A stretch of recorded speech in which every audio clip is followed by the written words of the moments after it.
What's up everyone, welcome to the channel. In this video, I'm going to be showing you my secret weapon for formatting multi-tracks in Ableton. Whether you're prepping for a concert or a Sunday service, I'm going to show you exactly how I set up my sets so that they speed up my workflow. Let's jump in. Okay, so say you've downloaded your multi-tracks.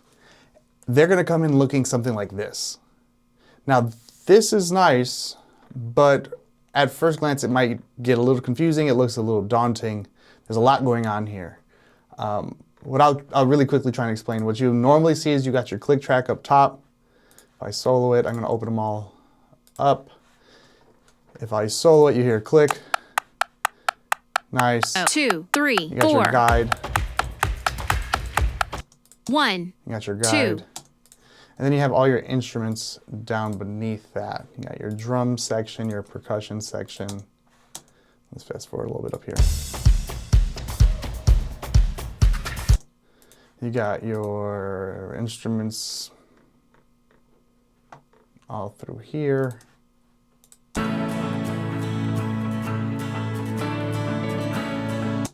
at the bottom you usually have something like vocals or vocal effects. And as nice as that is, I think we can do a little bit better at tightening up what we're looking at. That way when we go to build longer sets, we have something that's a little bit easier to work with.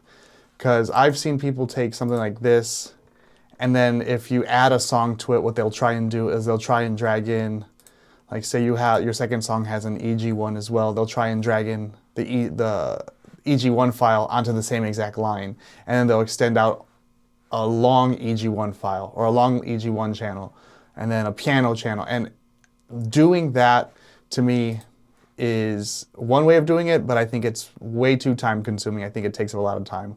I've seen people use session view to run tracks. God bless them, because I think that is also confusing. I think having something in front of you that kind of moves across the timeline allows you to see where you're at and allows you to see sections. I think arrangement view is the way to go. And I'm going to show you what I've been using for the last 10 years to format my tracks. And I think this is going to really help you out.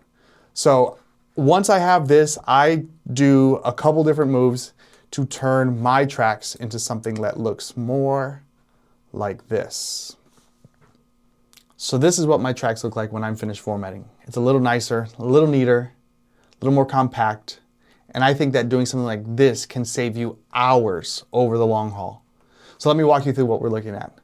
Up top, just like in the previous section or in the previous look, I have my click, but instead of the audio click that multi-tracks provided, I'm using a MIDI click. What's cool about this is you can raise or lower different sections. I can raise or lower the quarter notes,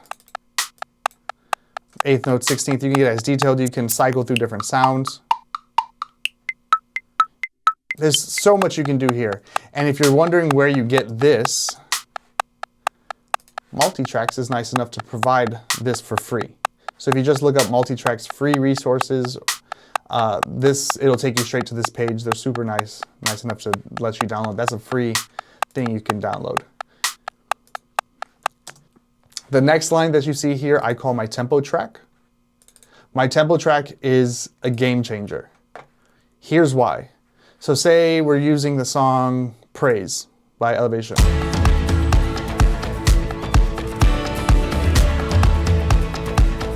So say your worship leader gets a cool idea to medley this song into something else, but song 2 is at BPM of 115.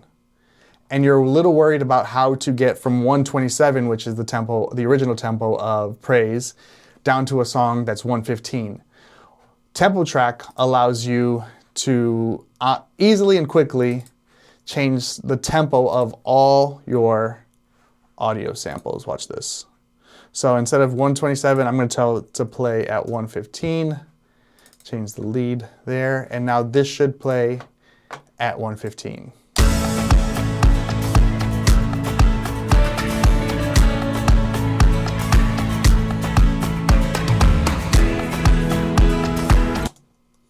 Pretty cool. Let me change that back up to 127, and we're back.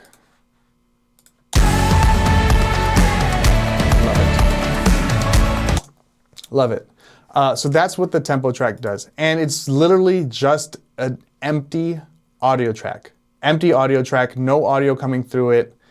It's blank. You can see it right now. It's nothing. All I'm using it for is the functionality of being able to tell Ableton that this is my leader, and whatever tempo it tells us to play at, that's the tempo that all the audio that falls within the boundary of that track needs to be played at. So that includes your guide and all of your individual stems. The other thing that I've done is this channel right here. I call it my markers, or some people like to call it sections. Either way, what this does for me is it allows me to have a visual representation of where in the song we are at all times. So say we start here on verse 1. I can click verse 1 and we'll start right at the top of verse 1.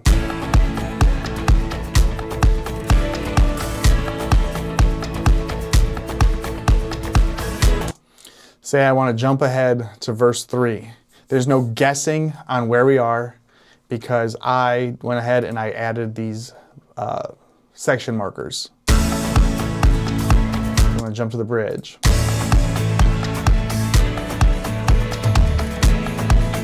want to jump to the chorus. There's so many things that these section markers allow me to do, and the flexibility that allows me to have. I can get into it in future videos, but this sections track is so crucial.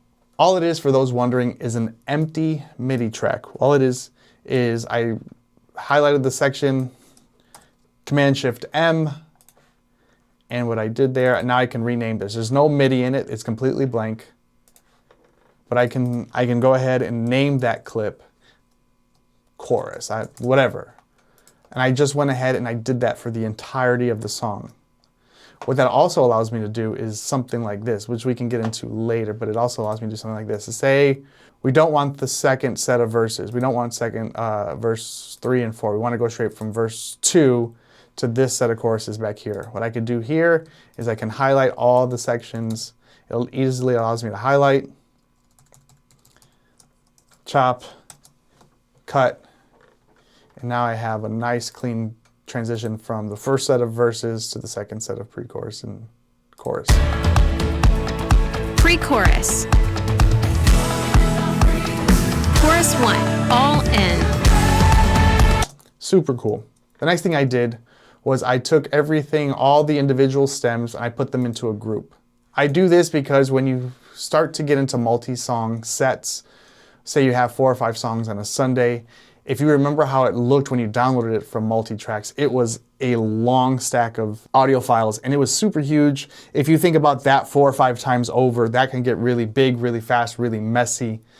So what I like to do is I like to put all the files associated with a specific song in a group, and then now I can see everything associated with that song really quickly. I can access it really quickly. The last thing I do is I set up my routing for how do I send it to front of house. The way I send to front of house is I take all of my individual files, all of my individual channels, and I send them to auxes. So Ableton lets you set up auxes down here. The way you set up an aux, you can either right click and say insert return track, or you can hit Command Option T. I'll do it really quickly here, Command Option T. You can see a new one created down here. I already did all that, so you don't really need it. But what I then do is I just take the breakup. So say I want to send all of my percussion to a specific aux, and that's what I want that to be one send to front of house, is percussion.